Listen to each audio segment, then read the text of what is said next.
علیکم ناظرین، کیسے ہیں آپ؟ ٹھیک ٹھاک ہیں؟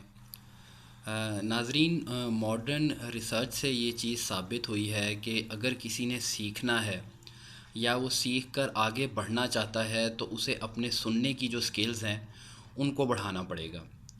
یعنی کہ اسے اپنے جو لوگوں کے پوائنٹ آف ویوز ہیں ان کو سننا پڑے گا، ان کو رسپیکٹ دینے پڑے گی، اور پھر ہی وہ سیکھ کر آگے بڑھ سکتا ہے. لیکن جس طرح سے ہم ڈسکس کرتے ہیں چیزوں کو، جس طرح سے ہم بحث مباحثہ کرتے ہیں، تو وہ طریقہ کار اس طرح کا ہوتا ہے کہ ہم آگے بڑھ نہیں پاتے، ہم سیکھ نہیں پاتے. تو آج ڈسکشن کے انداز پر ہم کچھ فردر ڈسکشن کریں گے. اس میں سب سے پہلے جو پوائنٹ ہے وہ یہ کہ ہمیں اپنی انا کو جو ہے وہ بحث کرتے وقت سائڈ پر رکھنا پڑے گا. یہ سمجھنا کہ مجھے سب کچھ پتہ ہے اور میری بات حرف آخر ہے، اسی وجہ سے ہم ڈسکشن کے اندر جو ہے وہ بہت زیادہ ڈیفینسو بھی ہو جاتے ہیں اور بہت زیادہ اگریسو بھی ہو جاتے ہیں. تو ہمیں اپنی انا کو جو ہے وہ بحث کے دوران سائڈ پر رکھنا پڑے گا.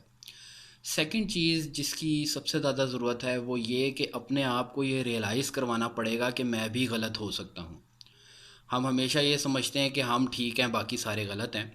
تو یہ اپنے آپ کو ریئلائز کروانا کہ میں کوئی اللہ معاف کرے خدا نہیں ہوں، اور میری جو بات ہے وہ حرف آخر نہیں ہے، اور میں غلط نہیں ہو سکتا.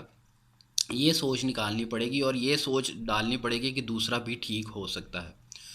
تیسری چیز جو بہت امپورٹنٹ ہے وہ یہ کہ ہم ایج فیکٹر کو بہت زیادہ جو ہے وہ سامنے رکھ رہے ہوتے ہیں کہ اگر کوئی ایج میں چھوٹا ہے تو ہم یہ سمجھتے ہیں کہ وہ کوئی عقل کی بات کر ہی نہیں سکتا، اور اس کے بالکل برعکس، ہاں کوئی اگر بڑی ایج کا ہے تو ہم یہ سمجھتے ہیں کہ وہ کوئی غلط بات کر ہی نہیں سکتا.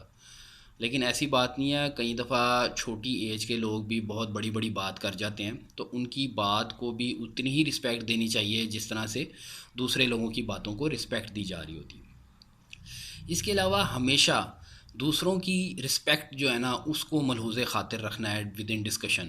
اگر آپ کی سے ایج میں کوئی بڑا ہے تو اپنے پوائنٹ آف ویو سامنے رکھتے وقت آپ نے اس کی ایج کو اپنے سامنے ضرور رکھنا ہے کہ آپ کس طرح سے بول رہے ہیں. سلیکشن آف ورڈز جو ہے وہ بہت ضروری ہوتی ہے ڈسکشن کے دوران. اس کے علاوہ ایک بہت امپورٹنٹ چیز جو ہے کہ جب بھی آپ بات کریں ہمیشہ فیکٹس اور فیگرز کو سامنے رکھ کر آپ کو کرنی چاہیے، تاکہ بات ویلڈ لگے اور بات اچھی لگے اور لوگوں کو بات سمجھ میں آئے. ٹھیک ہے، یہ بہت زیادہ امپورٹنٹ ہے. سیکنڈلی جو ہے ان تمام باتوں کے بعد جو سب سے امپورٹنٹ بات وہ یہ ہے کہ ایک آپ کا پوائنٹ آف ویو ہے، ایک جو جس سے آپ بحث کر رہے ہیں اس کا پوائنٹ آف ویو ہے.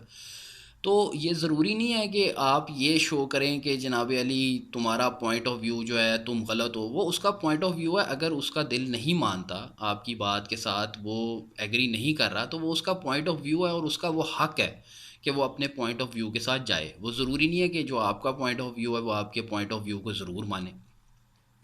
اور لاسٹ بات یہ کہ یہ بھی ضروری نہیں ہے کہ آپ بات کو منوا کر ہی اٹھنا ہے. آپ نے اگر کوئی بات آپ کے ذہن میں ہے، آپ نے ڈسکس کی، لوگوں کو ٹرانسفر کی، لوگوں کو سمجھایا، لیکن اگر وہ نہیں سمجھ رہے تو یہ ضروری نہیں ہے کہ اب آپ غصے میں آ جائیں کہ جی میں نے آج یہ بات منوا کر ہی اٹھنا ہے. آپ نے اپنی